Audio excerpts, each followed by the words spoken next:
Hello, I'm here on Leonard Drive, and we're just going to go take a look inside of this beautiful ranch rambler home in Silver Springs, Maryland, in the historic district of Rosemary Hills. As you can see, it is a beautiful, open, spacious concept floor plan with the classic brick fireplace to my right, and the dining room, which opens up to some nice French doors into the first main bedroom.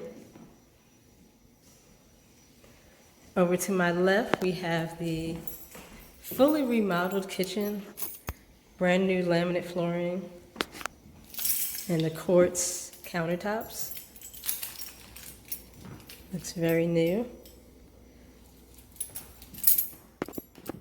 And beautiful backsplash.